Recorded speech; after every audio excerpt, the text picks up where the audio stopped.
Jake Hager taking on QT Marshall with Oh, a lot of Brandy classic and here. Dustin Rhodes at ringside. I think Sinister in the chat room said, and we found this out on Saturday as well, that QT and Dustin are now Wait, I what? called him QT.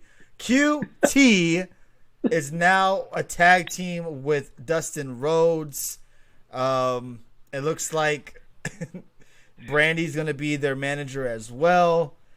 And it was a one-on-one matchup that you figured was going to happen. Was Hager goes in there and dominates, submits QT, and then you get him not relinquishing the hold. He's still holding on to the submission, which then leads to Dustin coming out, starts beating up Hager. Then you got the Inner Circle coming out.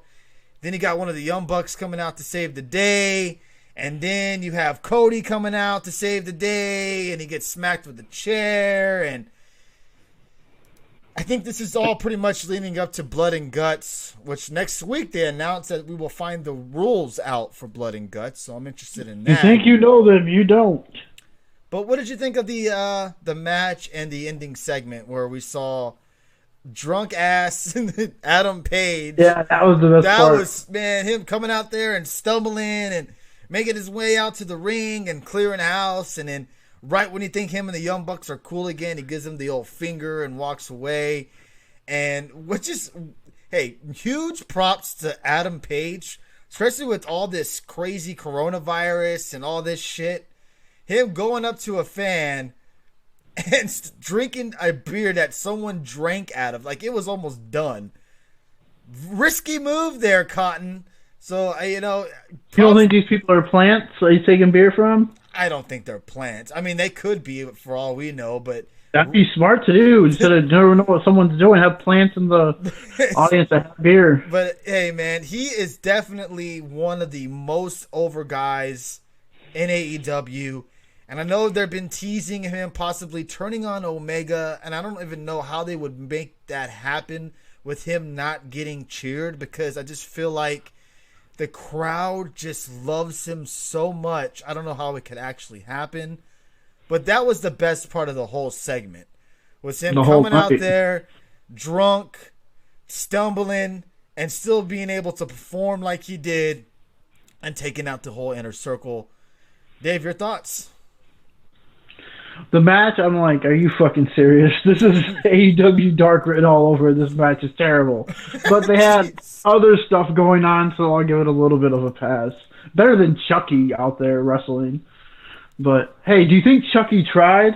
Okay, we'll get to that. That's another story. Geez, but okay. Dave. You're never going to get over that. I'm never you gonna are let that never go. going to let Orange Cassidy get over with him.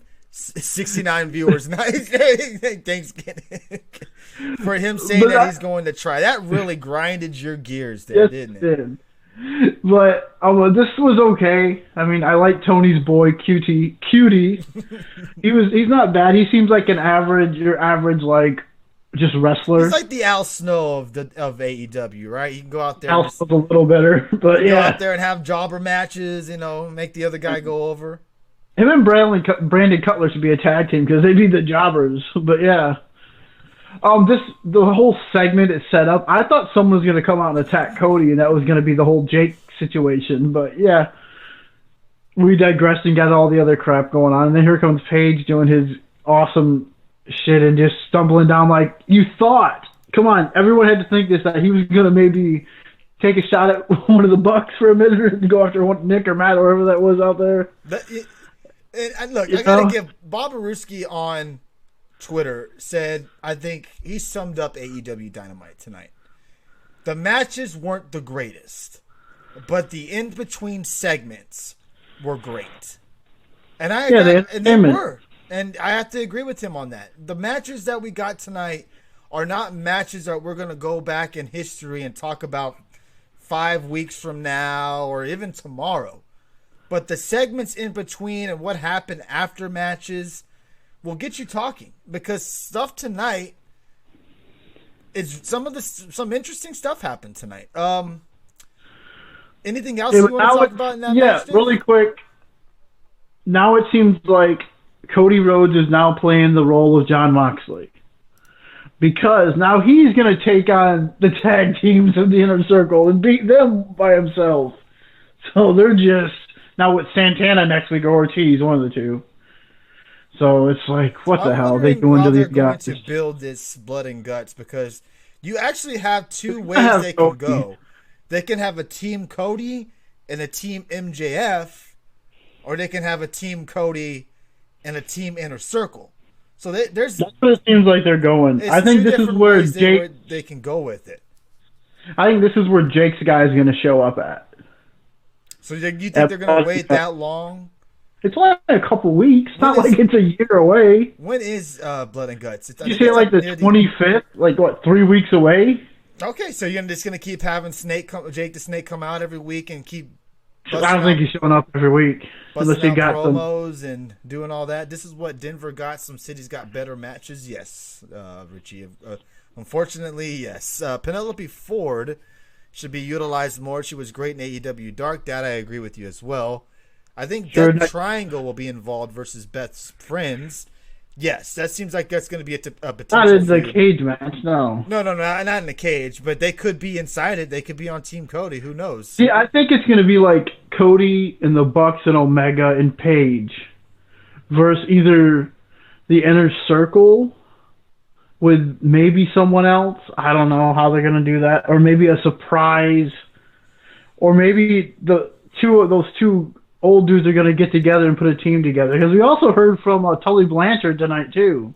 Yeah, Sean Spears, everybody, is looking for a tag team partner. So if you're interested... Like 6 months, he has being Sean Spears' tag team partner, send a tweet over to him on our AEW Wrestling and putting your application on that. I saw another funny tweet. I think Bob Ruski retweeted it saying, here you got Jake the Snake here out there teaming up with some huge newcomer, and you got Tully Blanchard stuck with, Sean Spears, poor guy. But the 10 guy. we'll see what happened. Look, I had some high hopes for Sean Spears coming into AEW, and then he had that big match with Cody and lost, and you haven't really seen anything from him after that.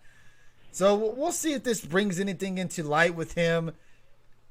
The dude's talented as much as you want to maybe not agree with me on. I What's that? Spears? Being talented, yes. I mean, yeah, but he's not what everyone... See, he was built up bigger than everyone... I never thought he was that good anyway, but he was being built up like he's this big superstar. Yes. And he loses, and it's like he's back to... It's basically Ty Dillinger on SmackDown. He doesn't do nothing. Yeah, I mean, yeah, you're right. They're bringing R-Truth to team with him again.